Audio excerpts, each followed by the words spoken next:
Well, good evening. I'm Rick Dancer, and welcome to Get Real with Rick Dancer on a Friday night special edition. We don't usually do Fridays, but you know what? I took a couple weeks off, so now I'm paying for it. I'm doing Friday shows because that's what happens when you own your own business. You never get time off. There's always a cost for everything. So I'm really excited tonight because we have a guy that I think is really funny and interesting, and we're going to bring him on in just a second. But I want to thank our sponsors. One of our sponsors is Buck's Sanitary Service, which is perfect for Rudy because he can have all kinds of fun with that since he is a comic. And Buck's is doing so many things, providing porta potties. And I realize if you have to go to the bathroom and it's not a Buck's, I don't expect you to hold it. But if you're going to have a party or something, our sponsors are important to us. So, look to Bucks for your sanitary services. They also provide showers for weddings and stuff like that. So all kinds of things. And then Renegade Barber Company, which is actually my barber. And I was just in there yesterday getting a haircut, and there's 4 people in there. All of them can do your cuts.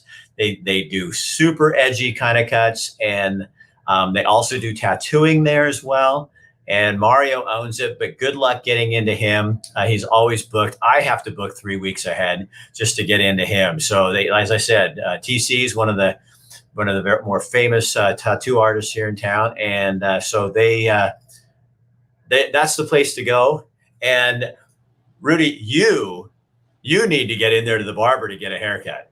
I don't agree with your assertion, Rick. I don't know about that, my man. What do you think? What's wrong with this hair? You have done some of the funniest videos during all of this. The one where you were like, had the slow mode your hair, and you got to do something, don't you? Oh yeah, it's all about having fun and letting your hair down, figuratively and literally, all of it. So, Rudy, your last name Tyburczy? Tyburczy, yeah. And how long? So, I had you on when we actually were in bed together, and I guess we should just tell people, that's just what it is. And I had a show called In Bed with Rick Dancer, and Rudy was one of my first. Rudy was one of my first. I was a different man back then. We were so young, Rick. Yeah, I know. You're the first guy I've ever had in bed, so it was good. And you made fun of me then. You said, "Oh, I highly doubt that." So how did you get into comedy? How did I guess the first comedy I kind of got into was here in Eugene. When I was a student at the U of O. I went out for an improv team on a whim and made a lot of my best friends there and did improv for many years. And then I moved to Korea about 4 or 5 years later, and there was an open mic in English, and I did my first ever stand-up there. And it's been more than 10 years. I celebrated my 10-year stand-up anniversary right before the pandemic started. Wow. Yeah. So what has this last year been like for you? I mean, this has got to be, if you're a comic and telling jokes to yourself is, and the cats, I mean, you have become the cat, not the cat lady, but you have become the cat dude. Yeah, I'm a cat person, that's for sure. I've always been a cat person, and this last year, my neighbor's cat had kittens in my bedroom, and 2 of those are now mine. So it was a really special occasion. Like, it was really cool to go through that experience. Kind of, for me, it felt like once in a lifetime. Taking on pets was not a small thing because I've moved and traveled and stuff like that for so long that I've never just wanted to have a pet. And so now here we are. But yeah, the last year has just been down for me as far as doing stuff. I stayed home, I was here. I was able to work remotely. I have a day job that I could work from home. There was no stand-up at all. So we had to find other avenues for our creativity and stuff. So I wrote, I did a lot of stuff like that on my own. But it's just me and the cats, some family time. And yeah, I just kind of hunkered down and took it easy. I was like, okay, I know if I'm going to prepare for a year, check in at a year, and then check in 6 months later. And that's about when it came back. When comedy came back was about a year and a half after all this stuff kind of went down. And now I wouldn't say it's back in full force, but there's open mics every week. There's 3 or 4 a week here in Eugene, and we just booked our first big headliner show with Just Comedy at World Pies. So that's on August 4th. I'm really excited about it. Oh, somebody wants to know. Joshua wants to know. So, what's your other job? I'm in education. I work with students. I'm an academic advisor. So, was it kind of depressing at some points where? I mean, I was watching your page, and I think what I like, well, many things I like about you, but you're pretty honest, and you could just tell this because as a comic, I mean, I think as any of us that are in, this is basically an entertainment business, we tend to be a little manic sometimes, you know, up and down. And so part of the reason we're able to do what we do is because we go deep and think hard. And to get jokes like you do, you have to look deeper into yourself. And when you're going through that kind of stuff by yourself, that's tough. Absolutely. I think the best comedy is drawn from within. That's where I like to look for my comedy. I mean, yeah, I like to look out in the world and make jokes about everything that's happening. But for me, the butt of jokes that I feel most comfortable aiming at is right at myself. So that's where the jokes start for me. And I just try to find humor in my experiences, whether it's with my darn cats or family or friends or travels or job or whatever. Yeah. So going back on the road, what are you going to have some fun with COVID and cats and long hair and hippie dude and all that? I think you just named my set list, Rick. I think that's what it's COVID, it's cats, it's hair. Literally, those are the notes that I look at. Okay, COVID, cats, hair. Those are things I'm going to talk about. So yeah, I think it's what is alive. And for me, I'm just kind of getting my feet back under me, you know, trying to feel comfortable on stage, trying to have fun, trying to make jokes, be funny, and tell my stories, but not be so hard on myself if, for example, everything isn't like hilarious all the time. I mean, it's not hilarious all the time, even when I'm rolling, but you know, it's different. You know, when you're in the midst of it, when you're in a good groove, we just didn't have that for a year and a half. So it's taken a little time to get your sea legs under us. So how did COVID change what you're going to do? Except for, you know, content, I get that. But in terms of, you know what I mean? I think you could look at it 2 different ways, because you could go out there, because you've been locked up for a year and a half, you could be absolutely nuts, which is not a bad thing. You know what, Rick? Sometimes I feel absolutely nuts. We all do. It's been tough for me, kind of. I'm navigating some anxiety going back into society. Like, it's just, I always had some, and this just kind of exacerbated it. And it's sucks, you know, it's tough, but it's something a lot of us, I think, deal with, you know, and some people are ready to go out and be social and do all that kind of stuff. But for those of us who might have been more cautious, I think it's just a matter of going at my own pace, what's appropriate for me, and yeah, taking it one step at a time. And as far as content or things that you can or can't talk about, I feel like you can talk about anything. That's my personal belief, as long as you're like coming from a place of integrity. And that's different for everybody, right? If I'm not trying to, you know, take pot shots at people and that kind of stuff. And I want my voice to be heard, but I'm also there to, I look at comedy as a connective experience. So I want people to be there together and to have fun and to listen to the comic. And so if we do bring up a lot of stuff that may be controversial all the time to many people, or loaded subjects, that can make it more challenging to get the audience on your side, you know? Right.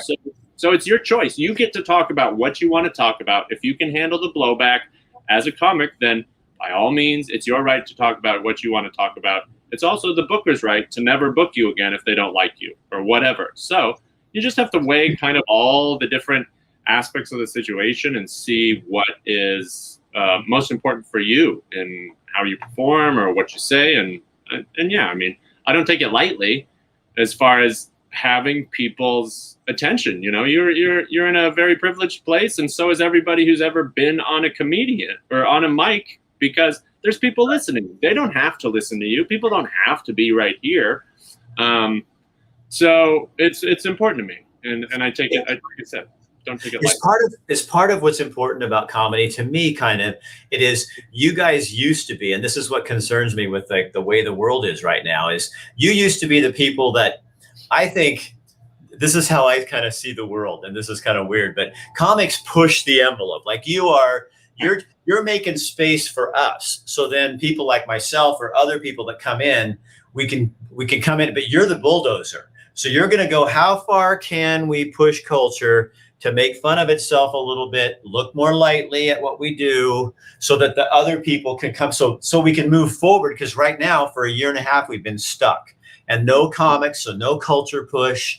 And that those that have nationally pushed have been woked and smacked and beaten. So it's like, that's got to be a weird thing to go in and say, okay, so, part of my mission in life is to be heard and I want to be funny, but there's some things here that it's also, isn't it therapy for you a little bit? I mean, it is for me as an audience member.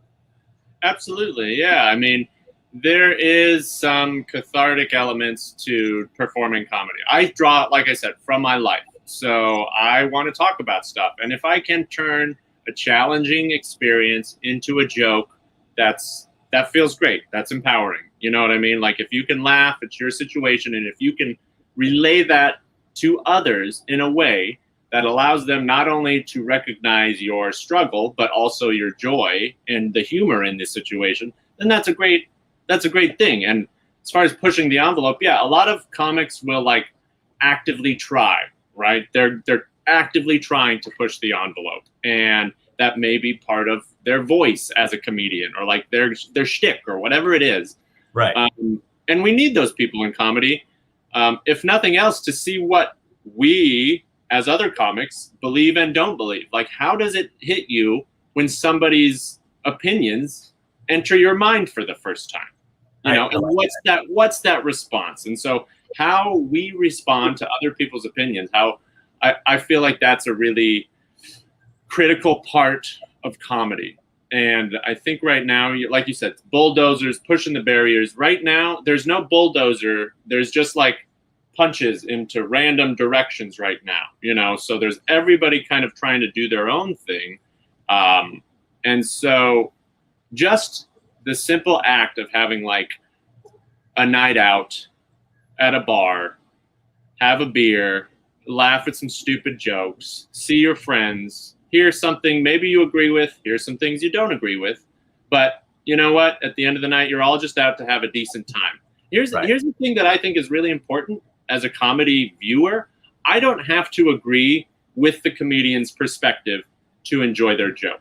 Does that make sense? Yeah, I don't have to agree with what they're saying to recognize the joke is funny. I may or may not laugh, but I'm not going to be a jerk about it. I think audience members, for whatever reason, think that they can just shout stuff out all the time, and that's not the case. The number one rule of comedy audiencing is don't heckle. Come to the show. And I understand if people have paid for a ticket, they think they're entitled to something. But no, I've had to kick people out of our professional shows because they were just being too much of a nuisance. They're like shouting at the act and yelling, and it's like, you can't do that. Yeah.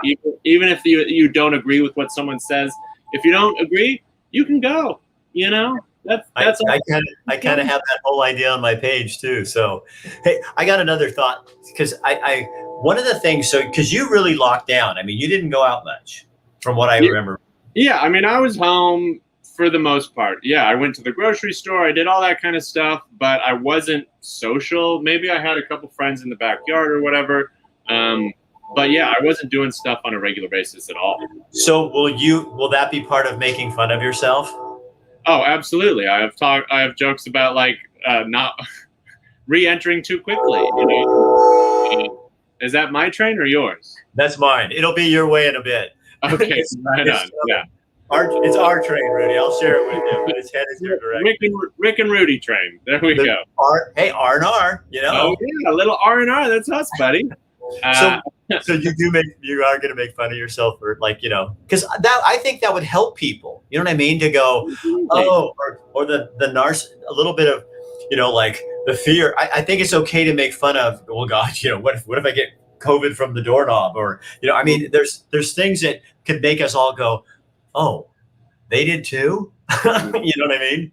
Yeah, and there are still COVID jokes being made, but I think less and less COVID specific jokes are being made. But I still like re-entry jokes because that's more about your personal experience. And that's me, what I like. Yeah, coming back and what did I learn from this, and how stupid I am, or you know what I mean. I think we could all make fun of that, or some things about us. You know what I mean?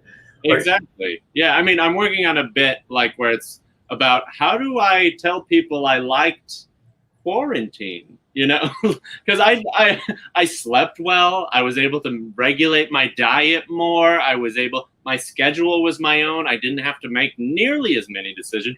It was a whole lot less stress in some ways, not in all ways, obviously, but yeah, there were elements, and this might sound weird. I'm an introvert naturally, so even though I do comedy, I still need that downtime to myself.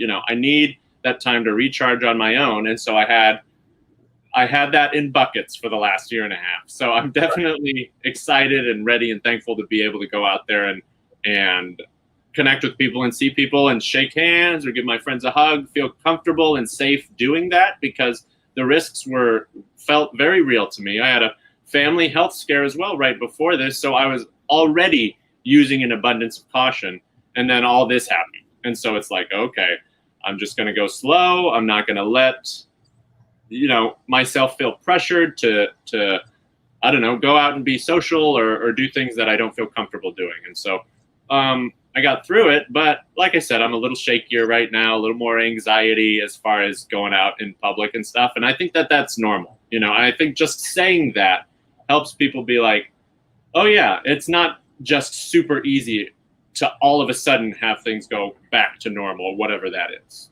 Well, and you talking about that and making fun of yourself for that it makes it okay, Yeah, totally. Yeah. I mean, it's like I'm an adult male who, I don't know, has long hair and works out or whatever. And the only date you've had is with cats. Yeah, I mean, me and Foxy, me and my little guy, he's taking the center screen right now. He's one of this guy was the first guy in the litter. He's a big one, aren't you, buddy? So, and how would you have ever known that you could have Farrah Fawcett hair if this hadn't happened? I know. Now you need to get the swimsuit. You need to get the pose with the swimsuit down right, I had a little Farrah Fawcett post not too long ago, and it just tickled me. It just made me giggle. So I was like, "Oh yeah, that's a fun thing." I laughed my head off because there is not a guy my age that didn't have. Somebody was talking online the other day, and they were saying, you can tell. I went into this basement of this guy's house, and he had like Aerosmith records and stuff, and I felt like I was back in the 70s. And I said, the key was there the Farrah Fawcett poster on the wall? Because if it wasn't there, that's not a true 70s male bedroom. Because everybody had that Farrah Fawcett picture on there. And the really cool people like me, we had the Stevie Nicks one, the super cute one out of the book. She was a hot girl. And there was one, and I'm the only one out of my group of friends. I had it on my wall in my house, in my man cave, where we all drank beer and hosed out the hardwood floors after the keg was empty. And they'd all go, "Where'd you get the Stevie Nicks picture?" I said, "Nobody can have it." Gotta love them. Until South Park made fun of Stevie Nicks one time. They made her a billy goat, and they had her singing "Rock on, Gold Dust Woman," and I was like, "Oh my God, that is too funny!"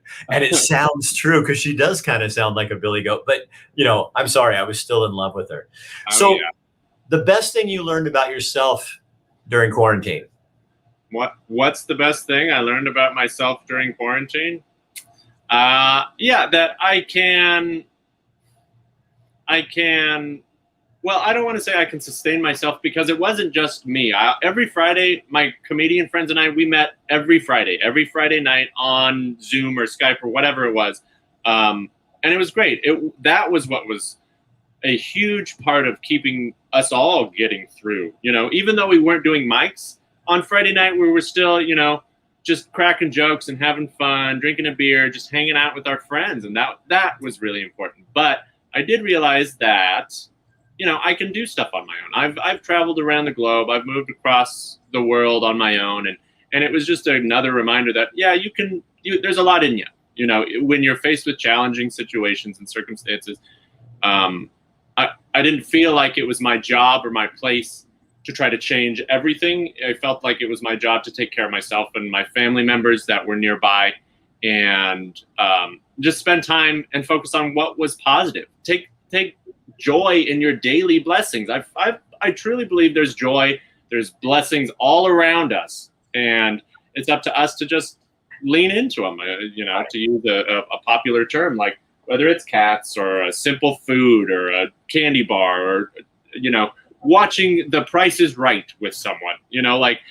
It's those things are really important, and someday they won't be there. So enjoy them while you can.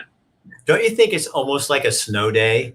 Like, when it snows, it's like all of a sudden you kind of have this feeling like, well, I can't go anywhere. I can watch the movies the movies that I never watched because I think, God, I'd rather watch this, but I want to watch this one or that documentary or whatever it is. Now, the problem is when the snow day goes on for more than a week. Yeah. That's what it is. So, Rudy, one last thing. Where do people find you? So there's people that come out here and said, I want to go to his show. Where do I find it? How do I get tickets? Blah, blah, blah. Yeah, you can search for Just Comedy on Facebook, Just Comedy Eugene on Instagram. We're doing our shows at World Pies downtown. I love working with local venues. I've been a show producer since I started comedy in Korea. We brought over headliners there, and now with Just Comedy in Eugene, we're bringing over headliners here. So find us. You can find tickets on brownpapertickets.com. Just Comedy or Sean Patton is our next comic. So yeah, find us on Facebook. You can add me as a friend as well. I post about shows and stuff like that. And if you want to see a bunch of cat pictures, then you'll get that too. But yeah, Just Comedy on Facebook. Over the quarantine, the website went away, so there's not a website. So find us on Facebook. Okay, I put those on there so people can find you. Awesome. Yeah. Just Comedy Eugene on the Facebook, and then brownpapertickets.com to get tickets. And they're both on there so people can find them. Rudy, man, thank you for coming on, and I really appreciate your time, and I'm excited to see what you do next. I think you'll make this really healing for people. Make people laugh, but make them laugh at themselves by laughing at you, because I always laugh at myself by laughing at you. Rick, you're always laughing at me, and I don't get it. Rick, don't laugh at me. Oh, stop. I think you are funny, and you're a good guy. I think you treat people well, and I like that about you. I appreciate that. I try to do my best. All right, mister. Let us know. Keep in touch with me. I'd have you on anytime. Yeah, absolutely, Rick. Let's stay in touch, and I'll see you soon, okay? Okay, buddy. Talk to you soon. Thank you. All right, you guys, that's Rudy. You got to check him out. Local guy. And it's going to be interesting. I think it'll be real therapeutic for people to not only laugh, because laughing is the best medicine, right? But for two is to kind of hear some of our own, I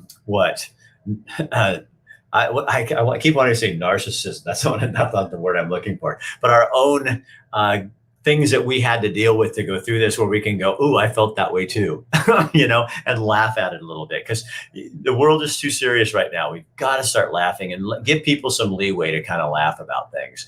I also want to thank Renegade Barbershop, Mario, Haley, Isaiah, and Daniel all over there. If you guys want to go get your haircut, tell it just to bug them, because Mario gets like 10 of these a week where people go, I want to have Rick Dancer's haircut. So every time I walk in to get my hair cut, he goes, oh God, Rick Dancer's haircut, Rick Dancer's haircut. But it helps him, and I like that. So if you go in there, just say, oh, make me look just like Rick Dancer, and he will just want to shoot me. All right, it's Friday night. Go have a beer, go have a Coke with somebody, a friend. Get out and enjoy the weekend. And you guys, we're alive again. So let's all participate in life, and check out Rudy's show. You can always use the local support. That's what we're all here for. All right, we will be back Monday. Kind of a sad story on Monday, but I think it's great because sometimes you guys, the reason we do such dramatic stories sometimes is because it really helps these families. And we have a family out of Harrisburg. I saw this on Facebook. People were sending it to me, and John, his son and daughter, a year and a half ago, I think it was, a drunk driver killed him, crashed into their car, and killed both of his kids. And the guy's getting hardly any time, and the family is so frustrated. He's being sentenced somewhere next week, late in the week. So we're going to talk to the family about what happened, and it's a tragic story, and just tragic. But they want to talk about that, and so we're going to kind of do that with them. And then on Tuesday, Klamath Basin is having horrible water issues. People are really frustrated. There's people with wells that are just dry.